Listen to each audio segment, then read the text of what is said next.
Hi everyone, আসসালামু আলাইকুম। কেমন আছেন সবাই? আশা করি ভালো আছেন। এখনও যারা আমার চ্যানেলটিকে সাবস্ক্রাইব করেননি তারা একটু কষ্ট করে সাবস্ক্রাইব করবেন। এখন চলুন বেশি কথা না বাড়িয়ে গল্পে ফেরা যাক। আবির ভাইয়ের কণ্ঠ শুনে মেঘ ভূত দেখার মতো চমকে উঠল। মেঘের কান্নার তীব্রতা এতটাই বেড়ে গিয়েছিল যে ছাদের কর্নার থেকে আবির শুনতে পেয়ে ছুটে এসেছে। অতিরিক্ত কান্নায় মেঘের শরীর কাঁপছে, জোর করে কান্না থামিয়েছে, এখনো নাক টানছে আর জোরে জোরে শ্বাস ছাড়ছে। আবির ভাই গম্ভীর স্বরে পুনরায় বলল, কথা বলছিস না কেন? এত রাতে এখানে কি করিস? মেঘ এবার কিছুটা স্বাভাবিক হয়ে ছাদের ফ্লোরের দিকে তাকিয়ে ধীর স্থির কণ্ঠে উত্তর দিল, এমনি এসেছিলাম। আবিরের শরীর ঝুঁকে এলো। মেঘ তখনও ছাদের ফ্লোরেই বসা। চাঁদের আলোতে স্পষ্ট বোঝা যাচ্ছিল মেঘের অভিব্যক্তি। চিবুক নেমেছে গলায়, হাত পা কাঁপছে। ভয় আর কান্নার প্রতিক্রিয়ায় দুইটাই অনুভব করতেছে অষ্টাদশী। আবির আচমকা মেঘের বাহুতে ধরল, এক টানে দাঁড় করালো মেঘকে। মেঘের শরীরের কম্পন তীব্র হলো, হৃৎপিণ্ডের ধূপধাপ বেড়ে যাচ্ছে সহসা, চোখ তুলে তাকাতেই পারছে না। আবির তীক্ষ্ণ দৃষ্টিতে তাকালো মেঘের দিকে, রাগে কটমট করতে করতে বলল, তুই কাঁদছিলি কেন? মেঘ উত্তর খুঁজে পায় না। কিভাবে বলবে আবির ভাইয়ের সিগারেট খাওয়া আর অন্য মেয়েকে উদ্দেশ্য করে গান গাওয়া তার ভেতর থেকে এমনিতেই কান্না আসছে। মেঘ মাথা নিচু করে চুপ করে রইল।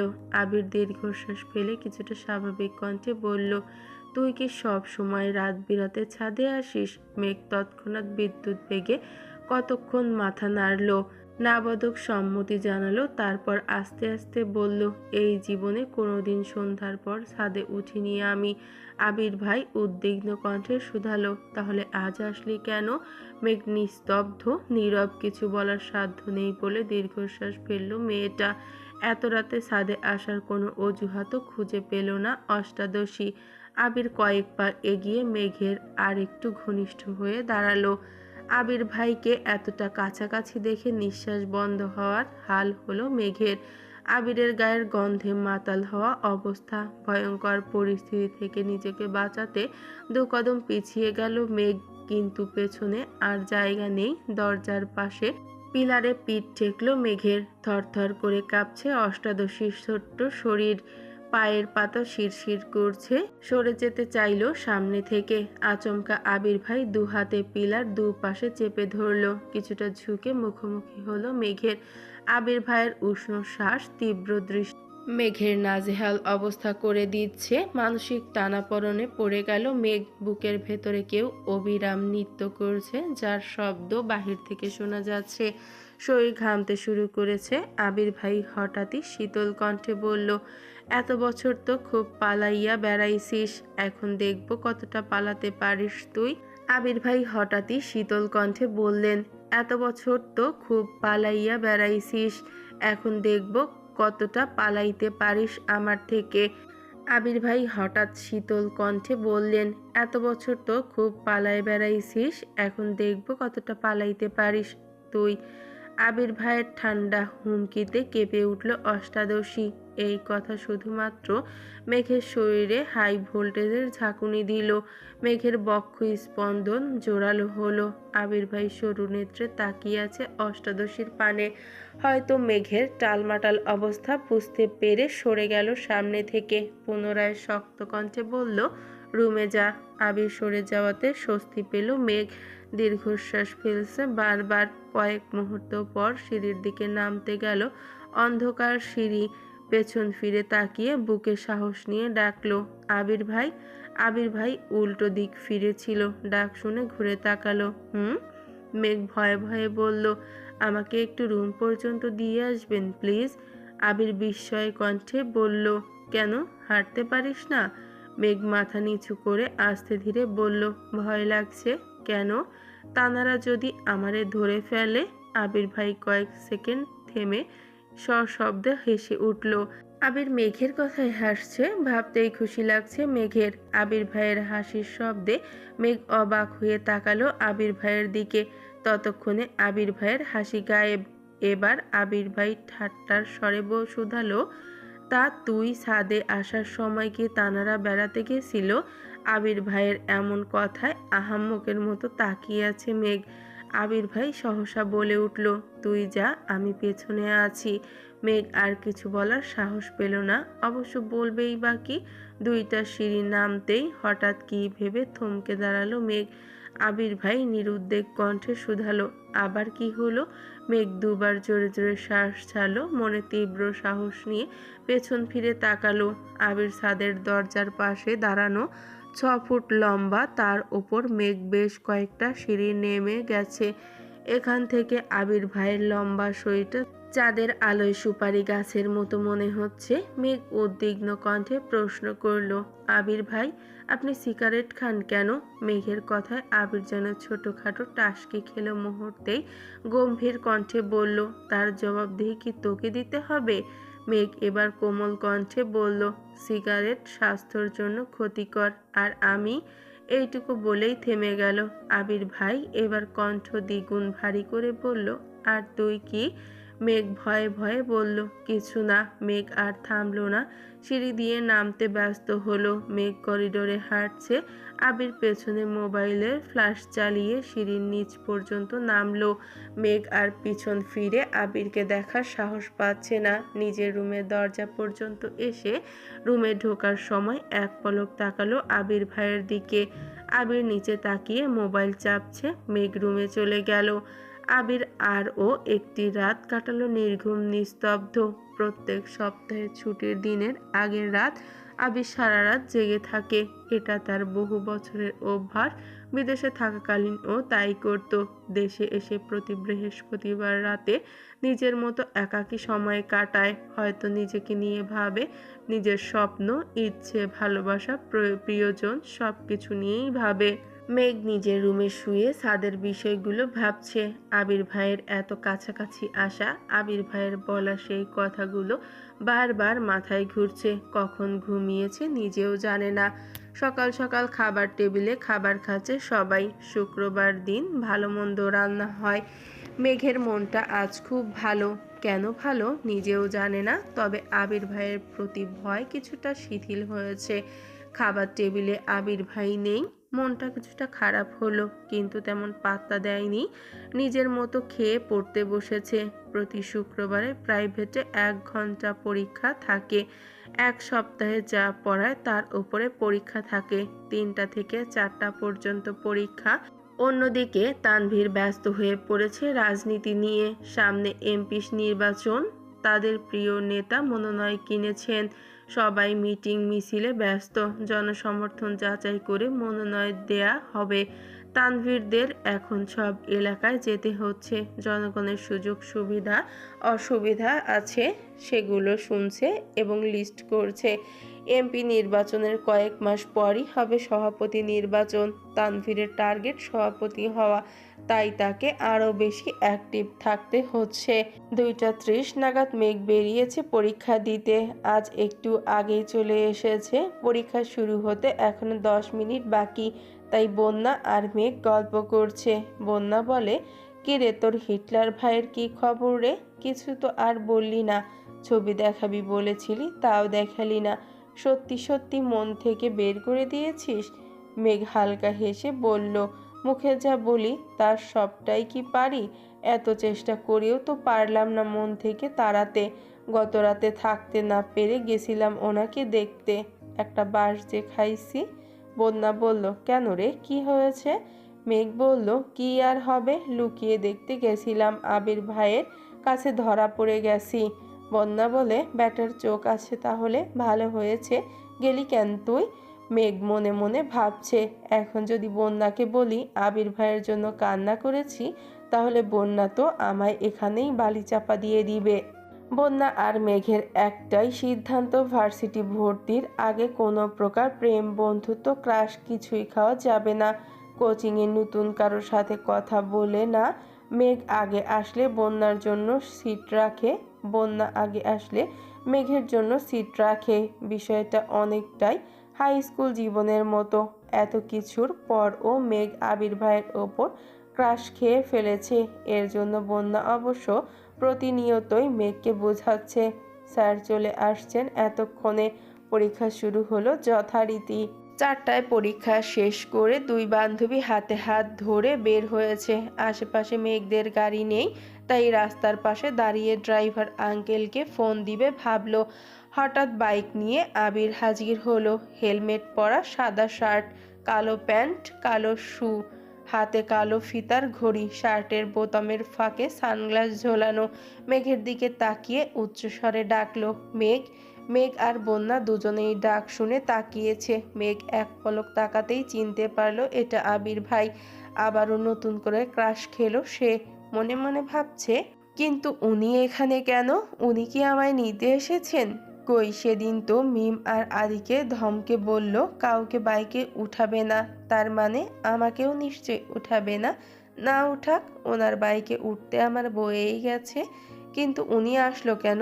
আল্লাহ জানে কোন পাপের শাস্তি দিতে এখানে এসেছেন। আল্লাহ বাঁচাও। এসব হাবিজাবি ভাবনায় ব্যস্ত মেঘ। এদিকে বন্যা মেঘের হাত ঝাপটে ধরে আছে। আবির ভাই মেঘের দিকে খানিকক্ষণ সুস্থির বনে তাকিয়ে আছে। হয়তো মেঘের অভিব্যক্তি বোঝার চেষ্টা করছিল। এবার হেলমেট খুলে মেঘের দিকে চোখ রাঙিয়ে তাকিয়ে বলল, ওঠ। মেঘ তো ঘুরে আছে, আনমনে হাবিজাবি ভাবনায় ব্যস্ত। আবির ভাইয়ের কথা কানেই গেল না। বন্যাও মনোযোগ দিয়ে দেখছে ছেলেটাকে। আগে কখনোই এই ছেলেকে দেখেনি। আবিরকে বন্যা চিনে না, তানভীরকে দেখেছে, কিন্তু এই ছেলেকে। মেঘকে বাইকে উঠতে বলছে কেন? বন্যা মেঘকে আরো শক্ত করে ধরে আছে। আবির ভাই এবার ধমকে উঠলেন, এই মেঘ, উঠতে বললাম না তোকে? মেঘ এবার চমকে ওঠে, গোল গোল চোখে তাকায়, পরপর দুইবার জোরে জোরে শ্বাস নিয়ে নিজেকে কিছুটা স্বাভাবিক করে। তারপর বন্যার দিকে তাকিয়ে বিড়বিড় করে বলে, উনি আবির ভাই। তৎক্ষণাৎ বন্যা মেঘের হাত ছেড়ে দিল। হয়তো আবির ভাইয়ের চোখ মুখ দেখে ভয় পেয়েছে। মেঘ কয়েক পা এগিয়ে আবির ভাইয়ের কাছাকাছি এসে দাঁড়ায়। ততক্ষণে আবির ভাই বাইক থেকে নেমে দাঁড়িয়ে পড়েছেন। আবির ভাই উদ্বিগ্ন কণ্ঠে মেঘকে বলল, এই তুই কি কিছু খাস? মেঘ কপাল কুঁচকে বলল, মানে কি খাবো? কোন দুনিয়ায় থাকিস তুই, ডাকলে শুনিস না? মেঘ চুপচাপ মাথা নিচু করে রইল। আবির ভাই আবার বলে উঠলেন, বাইকে উঠ। মেঘ যেন নিজের কানকে বিশ্বাস করতে পারছে না। আবির ভাই তাকে বাইকে উঠতে বলছে, এটাও সম্ভব? মেঘের হেলদোল না দেখে বাইক থেকে হেলমেট নিয়ে নিজেই পরিয়ে দিল মেঘকে। তারপর পুনরায় বাইকে বসে আবার বললেন, তুই কি উঠবি? এত কিছু না ভেবে হাসি মুখে ওই পাশে গিয়ে বাইকে উঠে বসলো মেঘ। আবির ভাইয়ের গায়ের সাথে গাল লাগতেই কেঁপে উঠল কিছুটা। মেঘ কাঁধে হাত রাখবে কি রাখবে না তা নিয়ে দোটানায় আছে। এমনিতেই জীবনে প্রথম বাইকে উঠছে, তারপর আবার আবির ভাইয়ের বাইকে। আবির ভাই যেন বুঝে নিল মেঘের অস্থিরতা। শীতল কণ্ঠে বলল, ধরে বস, না হয় পড়ে যাবি। কাপা কাপা হাতে কাঁধে হাত রাখলো মেঘ। সঙ্গে সঙ্গে হৃদস্পন্দনের মাত্রা যেন বাড়ছে অষ্টাদশীর। এদিকে বন্যা তাকিয়ে আছে তাদের দিকে আর ভাবছে, মেঘের বর্ণনায় কোনো ভুল ছিল না। আবির ভাই সত্যিই অসাধারণ। যে কোনো মেয়ে এক দেখাতেই ক্রাশ খাবে। মেঘের ক্রাশ খাওয়ার ভুল কিছু ছিল না। কয়েক সেকেন্ডের মধ্যে বাইক স্টার্ট দিল আবির। কিছুটা ভয়ে আবিরের কাঁধের কাছে জোরে চেপে ধরল মেঘ। কান দিয়ে শা শা করে বাতাস ঢুকছে। প্রথমবার বাইকে ওঠার অনুভূতি অসাধারণ। মেঘ নিভু নিভু চোখে চারপাশ দেখার চেষ্টা করছে। বেশ কিছুক্ষণ পর তারা পৌঁছে গেল বসুন্ধরা সিটি শপিং কমপ্লেক্সে। মেঘ আনন্দে আত্মহারা হয়ে যাচ্ছে। আবির ওকে শপিংয়ে নিয়ে আসছে, ভাবতেই পারছে না সে। এত খুশি রাখবে কোথায়। আবির মেঘকে নিয়ে একটা হিজাবের দোকানে গেল। রেগুলার পরার জন্য হিজাব চাইতেই দোকানদার জর্জেটের হিজাব বক্স বের করে দিল। মেঘের বুঝতে বাকি নেই, রবিবারে বলেছিল হিজাব পরে যেতে, কিন্তু মেঘ ওড়না মাথায় দিয়ে যাচ্ছিল। কি করবে সে? মা আর বড় মা ছাড়া মেঘ তো একা শপিংয়ে যায়নি কখনো। বড় আম্মুরা এখনো শপিং করবে না, তাই মেঘ ভেবেছিল কিছুদিন ওড়না মাথায় দিয়ে যাবে, তারপর ওনারা শপিংয়ে গেলে নিয়ে আসবে। মেঘ বক্স থেকে বেছে বেছে 3টা আলাদা করেছে। তারপর আবিরকে জিজ্ঞেস করলো, এই 3টা নিব? আবির মেঘের প্রশ্নের উত্তর না দিয়ে দোকানদারকে জিজ্ঞেস করলো, এগুলোর মধ্যে কয়টা কালার আছে আপনার কাছে? দোকানদার বললেন, ভাইয়া আপাতত 24টা আছে, আপনি চাইলে আরও দিতে পারবো, তবে কিছুদিন পরে নিতে হবে। আবির স্বাভাবিক কণ্ঠে বললেন, সবচেয়ে বড় সাইজের হিজাব 24টা কালারই দেন। আবিরের কথা শুনে মেঘ তড়িৎ বেগে তাকালো আবিরের দিকে, তৎক্ষণাৎ চোখ নামিয়ে শক্ত গলায় বলল, এতগুলো লাগবে না, 3টা হলেই চলবে। আবির তীক্ষ্ণ দৃষ্টিতে তাকিয়ে আছে মেঘের দিকে, কটমট করে বলল, তোকে কি কিছু জিজ্ঞেস করেছি আমি? ভয়ে সিটিয়ে পড়ল মেঘ, আর কিছু বলার সাহস পেল না, কিন্তু ভেতরে ভেতরে ফুঁসছে। যেখানে তার কোচিং সপ্তাহে 3 থেকে 4 দিন 2 থেকে 3টা হিজাব হলেই হবে, সেখানে 24টা নেয়ার কোনো মানেই হয় না। কিন্তু কিভাবে বুঝাবে হিটলারটাকে? আবির ভাই নিজে পছন্দ করে আরও কয়েকটা পার্টি হিজাবও নিল।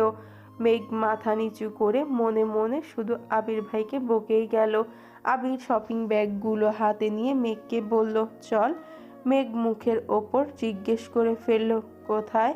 আবির ভাই আবারও রাগান্বিত কণ্ঠে কটমট করে বলল, কোথায় যাব না যাব কি তোরে বলে যেতে হবে? মেঘের নিজের মাথায় নিজেরই গাটা দিতে মন চাচ্ছে। সব সময় আম্মু আর বড় আম্মুকে আর বন্যাকে কথার পাল্টা ঝটপট প্রশ্ন করে অভ্যস্ত মেঘ, তাই আবির ভাইকেও তেমন জিজ্ঞেস করে ফেলেছে। আবির ভাইয়ের পিছন পিছন একটা জুয়েলারিস দোকানে ঢুকলো মেঘ। আবির ভাই একজনকে জিজ্ঞেস করলেন, আজকে কি নেওয়া যাবে? লোকটা হাসি মুখে উত্তর দিল, জি ভাইয়া, 2 মিনিট বসুন, আমি বের করে দিচ্ছি। 2 মিনিটের মধ্যেই লোকটা পুনরায় প্রশ্ন করলো, ভাইয়া প্যাকিং করে দিব? আবির তৎক্ষণাৎ বললেন, প্যাকিং লাগবে না, রেডি হলে আমায় দেন। লোকটা একজোড়া নূপুর এগিয়ে দিল আবিরের দিকে। মেঘ উৎসুক জনতার ন্যায় নূপুর 2টা দেখছে, অনেক মোটা আর খুব সুন্দর ডিজাইনের। হঠাৎ আবির ভাইয়ের কাণ্ডে মেঘ কারেন্টের খাম্বার ন্যায় স্তব্ধ হয়ে গেল। আবির এক হাঁটু ফ্লোরে, আরেক হাঁটু পা স্বাভাবিক রেখে নিচে বসেছে, যেভাবে প্রপোজ করে অনেকটা সেভাবে। সহসা মেঘের এক পা নিজের হাঁটুর ওপর রেখে একটা নূপুর পরিয়ে দিল। এদিকে মেঘের নিঃশ্বাস বন্ধ হওয়ার অবস্থা। হৃৎপিণ্ড কম্পনের তীব্রতা বুঝতে পেরে মনে হচ্ছে এই যাত্রায় আর বাঁচবে না। আবির ভাইকে না করারও শক্তিটুকু পাচ্ছে না। খাম্বার মতোই স্থির, যা হওয়ার তা তো শরীরের ভেতরে হচ্ছে। রক্ত সঞ্চালনের মাত্রা বাড়ছে, মনে হচ্ছে এই বুঝি প্রেশার উঠে যাচ্ছে মেঘের। 2 পায়ে নূপুর পরিয়ে আবির পুনরায় চেয়ারে বসে মেঘের দিকে তাকিয়ে জিজ্ঞেস করলো, দেখ কেমন লাগছে? মেঘ তখনও নিষ্পলক চোখে তাকিয়ে আছে আবির ভাইয়ের দিকে। আবির রাগে ফুঁসতে ফুঁসতে দাঁতে দাঁত চেপে বললেন, তোকে নূপুর দেখতে বলেছি, আমায় না। আবিরের কথায় দোকানদার জোরে হাসি শুরু করছে। ততক্ষণে মেঘ স্বাভাবিক হলো, পরিস্থিতি বুঝতে পেরে তাড়াতাড়ি পায়ের দিকে তাকালো। সত্যি অনেক সুন্দর লাগছে, ফর্সা পাগুলো দেখতে অন্যরকম লাগছে। খুশিতে গদগদ হয়ে বলল, অনেক ধন্যবাদ আবির ভাই। আবির ভাই দোকানের বিল পরিশোধ করে কাছাকাছি একটা রেস্টুরেন্টে গেলেন। মেঘের মাথায় শুধু ঘুরছে, এইসব কি স্বপ্ন? একটু পর ঘুম ভাঙবে আর সব শেষ হয়ে যাবে। রেস্টুরেন্টে বসে আবির ভাই মেঘের দিকে মেনু কার্ড এগিয়ে দিলেন আর বললেন, তোর যা ইচ্ছে খেতে অর্ডার দে। মেঘ নিজের পছন্দ মতো কাচ্চির সাথে বোরহানি বলল। ওয়েটারকে 2টা কাচ্চি দিতে বলল আবির, সাথে 2টা বোরহানি। মেঘ উত্তেজিত হয়ে জিজ্ঞেস করলো, আবির ভাই আপনার কি কাচ্চি পছন্দ? আবির এবার বিরক্ত হয়ে বলল, আমার পছন্দ অপছন্দ তোর জেনে কাজ নেই। মেঘের মুখটা চুপসে গেছে। খাবার আশায় দুজন চুপচাপ খাওয়া শুরু করলো। মেঘ অবশ্য কয়েকবার চোখ তুলে তুলে আবিরকে দেখেছিল, কিন্তু আবির সেদিকে কোনো ভ্রুক্ষেপ নেই। সব কাজ শেষে আবির বাইকে উঠতে যাবে, তখনই মেঘ আবির ভাইকে ডাকলো, আবির ভাই। না কিছু না। আবির এবার সত্যি সত্যি রেগে গেল, কণ্ঠ 3 গুণ ভারী হলো। রাগান্বিত স্বরে বলে উঠল, তোকে হিজাব আর নূপুর দিয়েছি বলে খুশিতে লাফাইস না। মাথায় ওড়না দিয়ে বইয়ের মতো চলাফেরা যাতে না করতে পারিস সেজন্য হিজাব দিয়েছি। আর তুই সারাক্ষণ টই টই করে কোথায় ঘুরিস তা তোর নূপুরের শব্দেই বুঝতে পারবো। এতে তোকে শাস্তি দিতে সুবিধা হবে। মেঘ আহাম্মক বনে গেল। কি না কি ভাবছিল সে, আবির ভাই ভালোবেসে গিফট দিচ্ছে। আহা, সে কি অনুভূতি! সেই অনুভূতিতে 1 বালতি পানি ঢেলে দিল আবির ভাই। আবির কণ্ঠ খাদে নামিয়ে বললেন, ওঠ। মেঘ ভয়ে ভয়ে চুপচাপ পেছনে উঠে বসলো। এবার আর আবির ভাইকে ধরে বসবে না ঠিক করলো। আবির ধমকে উঠল, এক কথা তোকে কতবার বলতে হয় মেঘ, ধরে বস, না হয় রাস্তায় ফেলে চলে যাব। মেঘের ছোট্ট দেহ কম্পিত হয়, সহসা চেপে ধরে আবির ভাইয়ের কাঁধ। আবিরের অভিব্যক্তি বোঝা গেল না। বাসার সামনে পর্যন্ত আসলো, কিন্তু কেউ কোনো কথা বলল না। বাসার সামনে বাইক থামিয়ে বলল, বাসায় যা। মেঘ বাইক থেকে নেমে আবির ভাইয়ের দিকে তাকিয়ে জিজ্ঞেস করলো, আপনি যাবেন না? না। কোথায় যাবেন? আবির বিরক্তি নিয়ে বললেন, তুই কে যে তোকে আমার বলে যাইতে হবে কোথায় যাব না যাব? আর একবার আমার মুখের ওপর প্রশ্ন করবি, সঙ্গে সঙ্গে থাপ্পড় দিব। মেঘের মুখটা চুপসে গেছে, চিবুক নামিয়েছে গলায়, পাতলা ওষ্ঠে বিড়বিড় করে বলল, হিটলার একটা। আবির ভাই তৎক্ষণাৎ জবাব দিল, আমি হিটলার হলে তুই কি? আবির ভাই শুনে ফেলেছে। আঁতকে উঠল মেঘ। আবির ভাইয়ের দিকে তাকানোর সাহস পেল না। থাপ্পড়ের ভয়ে ছুটতে পালালো বাড়ির ভেতরে। আবির নিষ্পলক চোখে তাকিয়ে আছে অষ্টাদশীর পায়ের দিকে। নুপুরের ঝনঝন শব্দ কানে লাগছে। আকস্মাৎ আবিরের ঠোঁটের কোণে এক চিলতে হাসির ঝলক দেখা গেল।